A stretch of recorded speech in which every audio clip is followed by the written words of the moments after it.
Con vos, ¿te parece?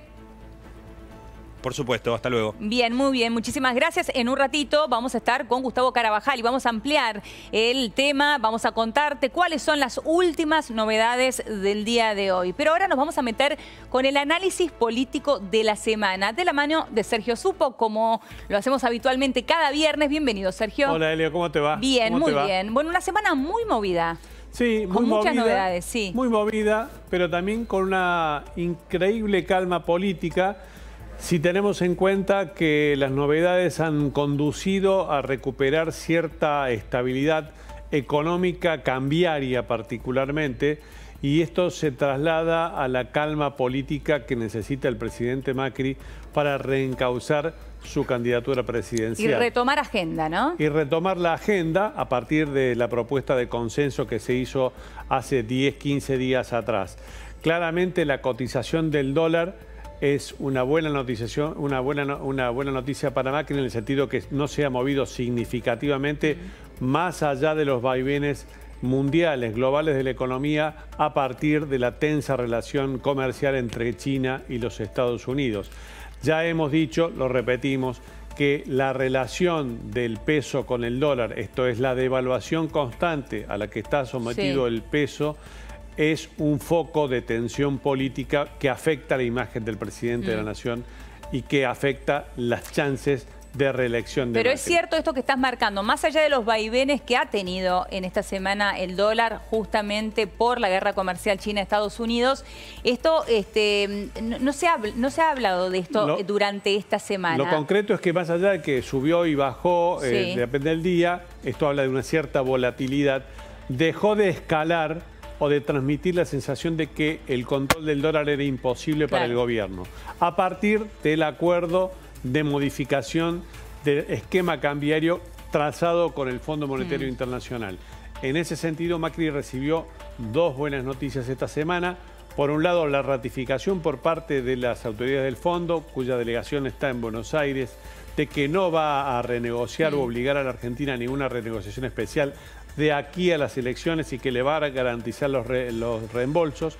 Esto es un aval financiero fundamental, que viene de la mano del aval político que recibió en una charla de pocos minutos con el presidente de los Estados Unidos, Donald Trump, que es el hombre que a la hora de bancar a la Argentina habla por teléfono a su delegado en el fondo y le dice: aguantemos al presidente Macri. Bien. Esta es más o menos la secuencia con la que se ha desenvuelto el respaldo económico, financiero, político que necesita Macri desde los Estados Unidos.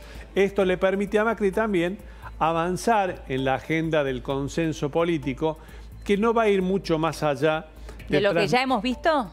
No va a ir mucho más allá de una serie de reuniones. Se amplió, como vos sabés, la lista de invitados, que incluye también ahora a la expresidenta Cristina Fernández de Kirchner. Ya empezaron a pasar por el despacho del ministro del Interior, Rogelio Frigerio, varios de los principales convocados. Algunos de los gobernadores peronistas pasaron ya por el despacho de Frigerio. No se espera, no hay que esperar un documento final significativo o un compromiso indeleble con la historia argentina, pero claramente el gobierno está consolidando la idea con estos movimientos respecto a la discusión sobre el consenso, que es que en la Argentina, en octubre, los argentinos van a ser convocados no solo a elegir presidente, sino a tomar una decisión sobre el rumbo político e institucional de la Argentina. Esto es lo que quieren dejar sentado entonces con este llamado de consenso. Y no tienen como objetivo, como bien marcás vos, Sergio, un documento final, una firma en conjunto, ni tampoco una foto en conjunto, que esto le daría muchísima presión también al gobierno. El objetivo inicial se mantiene, que es generar uno o dos polos políticos que coincidan en un núcleo respecto del rumbo institucional, de la República, de las libertades individuales, del respeto a la Constitución, de una economía abierta al mundo, contra la variante populista que representa el kirchnerismo. Este es el planteo básico que originalmente estaba traducido en el decálogo, en los 10 puntos que presentó el gobierno en principio a 3 o 4 invitados, luego ahora se amplió a la iglesia, a los sindicatos, a las cámaras empresarias, etcétera, como hemos visto en los últimos 7 u 8 días. E incluyó el kirchnerismo, que por ahora como respuesta lo único que se tuvo fue a un Máximo Kirchner que mediante una suerte de chicana habló de 4 puntos, ¿no? Desayuno, almuerzo, merienda y cena. Exactamente. Una respuesta que al gobierno le conviene, porque ¿qué está esperando el gobierno? Que ocurriera lo que ocurrió ayer, la corporización del rival o de la rival política del presidente de la Nación, de Cristina Fernández de Kirchner. La reaparición de Cristina en el escenario, explícitamente en un escenario, concretamente, ya sin figuras, habla de la necesidad política de encontrar por parte del presidente un rival en quien contrastarse. Hasta ahora venía contrastando contra el fantasma de kirchnerismo. Ahora tiene a Cristina en el escenario con un nuevo discurso más calmado. Mucho más calmado. Que no avanza sobre definiciones contundentes. Que no condice con la Cristina del libro. Que tiene maquillaje político respecto del estilo visceral, crispado, con el que Cristina habitualmente ha construido su carrera política, pero que sin embargo la sola presencia de Cristina y la escenografía que la rodea retrotrae de alguna manera el escenario de los años del cristinismo en la Argentina. ¿Para qué le sirve esto al gobierno? Le sirve para que algunos muy enojados ex votantes de Macri vuelvan al redil de Macri ante la perspectiva del regreso de Cristina Fernández de Kirchner. Cuando recuerdan el kirchnerismo, desde lo que vieron ayer. Lo que pasa que también, por otra parte, Sergio, más allá de que se ha corporizado, como bien decís vos, el rival, en este caso, lo que mostró ayer Cristina es bien diferente a lo que uno recuerda del kirchnerismo. Desde el punto de vista del estilo político es diferente. Desde el punto de vista de la propuesta política está esbozada en un tono muy calmado, sin dar lugares a rispideces. Pero a poco de que uno comience a interpretar las palabras de la expresidenta, encontrará algunos elementos que la retratan de cuerpo entero, más allá del maquillaje de calma como candidata en ciernes, que es todavía, porque no es candidata formalmente, la expresidenta de la Nación. Ayer Cristina volvió a expresar su idílica relación con el pasado de los años 70, rescató de aquellos años al ministro de Economía José Bergelbar para defender lo que ella está proponiendo como un nuevo pacto, un nuevo acuerdo social para la Argentina. Defendió a Gelbar por el plan económico que en realidad terminó en el Rodrigazo. Exacto. Gelbar empezó siendo ministro de Cámpora, siguió durante la corta presidencia de Perón, luego unos meses más, con Isabel. 4 meses más con Isabel. Finalmente fue desplazado cuando el acuerdo de precios y de salarios y de control de precios que había intentado el ministro Gelbar ya había fracasado y terminó con un principio de hiperinflación un año después. La visión idílica del ministro Gelbar, como en otros tiempos, fue nada más y nada menos que el efímero presidente Cámpora, es una figura permanente en el discurso de Cristina Fernández de Kirchner. También, cuando habló de su propuesta económica y política de un nuevo acuerdo, dejó entender claramente que está abogando por un modelo de economía planificada. Cuando habló de un acuerdo que pueda ser controlado por la ciudadanía, respetado, dijo, ¿no? Por la ciudadanía. ¿Y quién es sino el gobierno, el representante de la ciudadanía?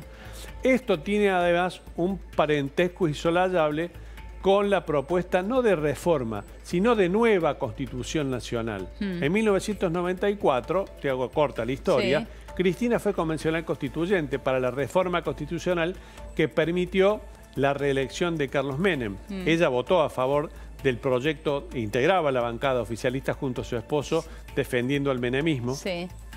Esa reforma dejó sin tocar los aspectos centrales, liminares, dogmáticos de la reforma de la Constitución creada en 1853, más las reformas y pactos posteriores. Claramente, de lo que está hablando ahora el kirchnerismo es de una nueva Constitución Nacional, esto es, de un nuevo replanteo del Estado y de su formación. Hay varios actores que representan el kirchnerismo que lo han esbozado en este último tiempo, ¿no? Empezó Mempo Giardinelli recientemente diciendo que hay que crear una nueva constitución y eliminar el Poder Judicial. Sí. Para crear un servicio, ¿no? Judicial, para reducir dijo. a servicio la administración de la justicia. Exacto. Anoche mismo, al mismo tiempo del acto de Cristina en la Feria del Libro, desde la Feria del Libro, el exministro de la Corte, Eugenio Zaffaroni, sí, también usó la misma palabra que Giardinelli. Planteó la necesidad de una nueva Constitución Nacional. Esto y un acuerdo social al estilo del alcance planteado por Cristina es más o menos lo mismo. Exacto. Cristina, naturalmente, no termina de anunciar en qué consistiría este acuerdo, pero claramente deja señales muy contundentes de hacia dónde pretende llevar el curso institucional del país. También lo dijo en su momento el intendente de San Antonio de Areco, ¿no? Francisco Duraniona. Exactamente. Sí. Van todos más o menos para el mismo lado. El acto de anoche, además de lo que ya hemos hablado, el estilo de discurso de Cristina, sí, dejó ver un elenco estable del kirchnerismo que ha recuperado las primeras filas de la platea, que antes también incorporaba a otros hombres que ayer estuvieron visiblemente ausentes. Podemos dividir en dos esas ausencias. Los que están presos, claro, como el ministro de Vido, como Luis de Alía, como el ex vicepresidente Amado Boudou, entre otros. Y además, los gobernadores del peronismo, que habitualmente iban a la Casa de Gobierno, a las famosas cadenas nacionales, compelidos por la necesidad de la asistencia financiera que el gobierno nacional les vivía dando. Sí. Esos gobernadores peronistas estuvieron toda la semana desfilando ante el ministro del Interior, Rogelio Frigerio, por esto que te hablaba recién del consenso, por el consenso, y preparan un viaje a la provincia de Córdoba el próximo domingo. Donde hay una elección clave. Hay una elección muy importante, sí, porque es el Perdón, antes de que nos metamos en la elección de Córdoba, no quiero dejar de mencionar también que Grabois no estuvo presente en el día de ayer. Quizás fue de las nuevas figuras del kirchnerismo el único ausente. El otro ausente fue Axel Kicillof, que está en los Estados Unidos, también transmitiendo señales de calma y sin evitar, y evitando por todos los medios dar alguna alarma respecto de las medidas más extremas que plantea en el modelo económico que podría acompañar a Cristina en su candidatura. Bien. Te hablaba de Córdoba, te hablaba de una virtual peregrinación de la mayoría de los dirigentes del peronismo alternativo. Efectivamente, quizá el acto del domingo por la noche del peronismo en Córdoba termine siendo más importante que la propia elección, porque la elección ha perdido el interés en el sentido de que la división de Cambiemos en la provincia de Córdoba garantizó el triunfo de Juan Schiaretti. Y con muchísima ventaja, ¿no? Sobre Mario Negri, en principio, y sobre Ramón Mestre, que ocuparían la segunda y tercera posición respectivamente, a una distancia bastante considerable del actual gobernador. Los números lo dan a Negri segundo y a Mestre tercero. En principio sí. La única duda, aunque hay ventaja aparentemente también, es en la elección de la ciudad de Córdoba, donde está el 40% del padrón. Allí Martín Yarlora, ex vicegobernador de Schiaretti, esto es un dirigente peronista, tiene aparentemente ventajas sobre Luis Juez, que va en la lista de Mario Negri,